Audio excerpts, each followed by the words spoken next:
prior to Islam, I would see I was a very dark person in the respect that I was very much caught up in consumerism in the material world, that which was of the impermanence. I was very into the culture of the West, the movie industry, the media, the music, and all the hype, and I was very into it, and the styles, the fads, the way of dressing, the attitude, the mentality, and then to summarize it all up, I was very, I guess you could say, like conditioned to it. Like psychologically, I guess it affected me in a way where I was not my own person. I was basically a product of society. Remember when I was a kid, I remember I used to watch movies, and I always wanted to be in those movies and be the star. Watching the Grammys and the Oscars and seeing all those stars and coming down the red carpet and everyone cheering at them and I guess you could say even praising them. So this was like my aspirations as growing up as a kid. Now, financially, it didn't seem to be going down that route because I was very like poor. At one point in my life, I was living with my mother, my father, and my mother had divorced, and I was of a Catholic origin, my religion, but I wasn't religious. I got into the society and I began to chill on the street with my friends, and I began to engage in activities which were not benefiting me. In fact, they were poisoning my mind and poisoning my body and my spirit. I remember even Jesus quotes one time in the Bible, he says that we have become a people who are like the people who clean the outside of a glass but don't clean the inside. So I was like one of these people who I would always want to wear nice clothes and look nice and put my hair nice, but I never cleaned the inside of my heart. And this was the culture of the society. So I began to become a person who just chilled on the street with my friends and just became like a real dark kind of person. Like I said, in the darkness.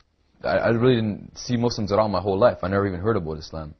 So growing up in this society, that's who I became, and I became just a product. I was a consumer, just to buy and just to be that kind of person.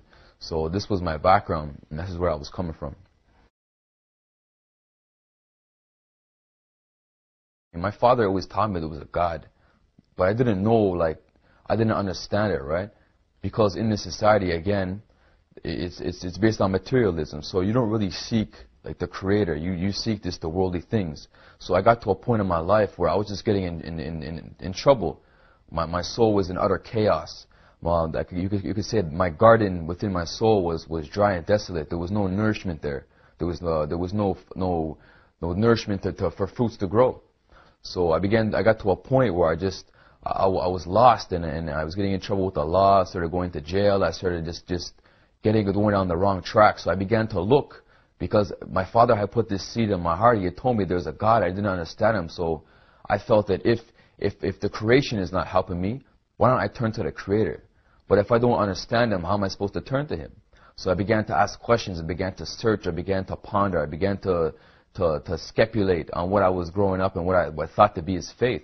And as I began to explore, I began to realize that there was a lot of questions unanswered, which couldn't be answered by those who I felt were of higher knowledge in regards to these matters. So I just began to search and search and search, and it was in 2001 when I actually learned the first time about Islam. And it was if the seed which was inside of me just sprouted a leaf and began to grow more and more. And it's like the second I heard about Islam, my whole life I never heard about Islam, but the second I heard about Islam, it was as if it just a sparkle from within. Or like I was in that darkness, and I seen a little light flicker, and it kept flickering, and it just got me interested. And I couldn't explain what it was, because even though I was always seeking the materialistic side of the world, this simple thing called Islam seemed to be more attractive to me for some reason. So I began to go towards that. My friend, it was his idea. He said, "You know what? You want to just go inside this masjid and see what this Islam is all about?" So I was like, I'm not doing nothing else. Why not? So we go inside, and me, growing up, I was used to hearing rap music and hardcore hip hop and very negative type of things, right, in my ears. But for the first time, I was hearing the purity of the Quran, and it was very weird to me. But there was something about it. Again, it was something about that which seemed to nourish that seed from within me.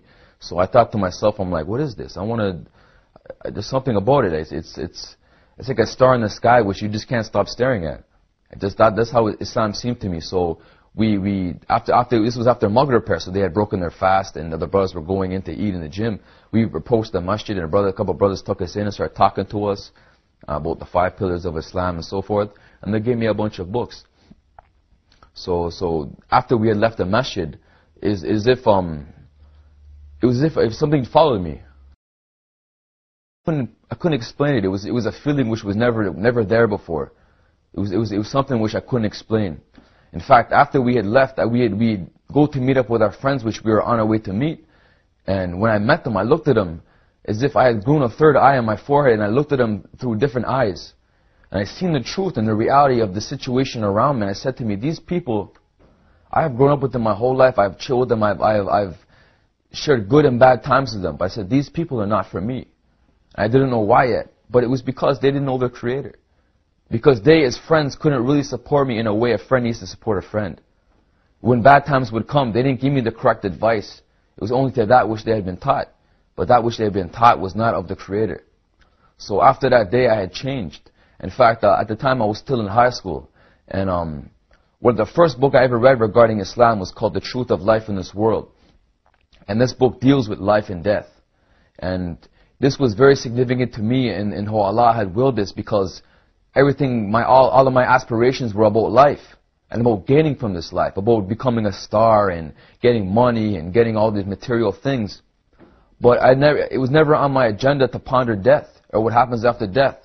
And this book was giving me an example. Look at all these movie stars. When they're young, they're so beautiful and so forth. But then look at them now, 30, 40 years later. They're old and their death is coming knocking on their door.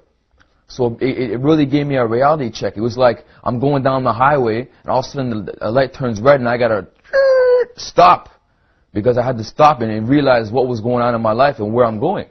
Because so this what Allah had shown me is that don't love this world, because it's of impermanence. Like in yourself, you're of impermanence. So these are the first things I learned about Islam, and Islam talks about the oneness of God. And prior to this, I was a Catholic, and we say we believe in one God, but He's of a Trinity.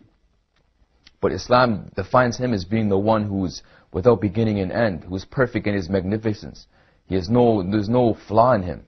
When I heard these things regarding Islam, it all come together and it just settled nice in my heart. So I said to myself, you know what, Islam is the truth, and I'm going to take this road, because that's what Allah put in my heart.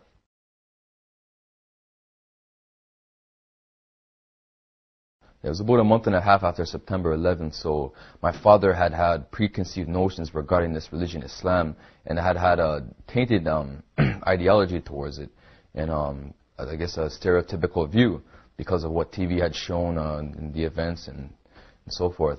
So I had got to the point where I actually had to leave my house because the situation was getting so bad. I mean, I would try to pray, and then he would come into the room drunk, and then it would be just...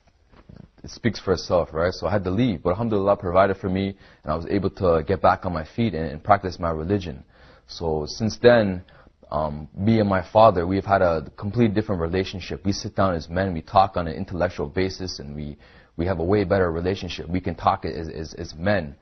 And he respects me as not only as his son, but as a grown-up man. Now I have a wife and a kid.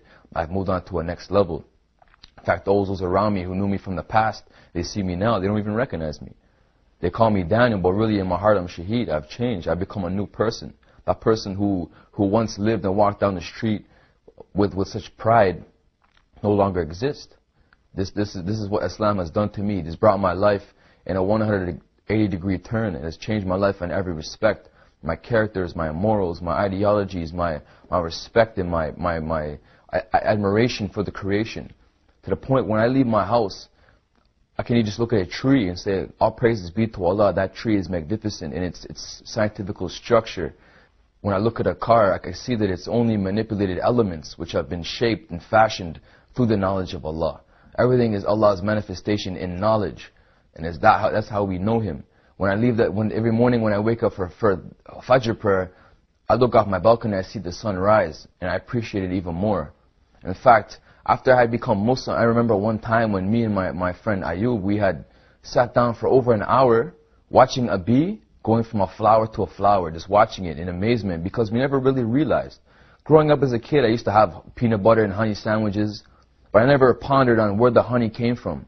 The fact of the matter is Allah has made that bee with a purpose, and that purpose is to get pollen, bring it back to the hive, and it never goes against its purpose. It always does that. And then they manufacture it or so ever, pasteurize it, whatever they do, and it goes into those little machines, and then it comes and they spread it on our bread and we eat it at school.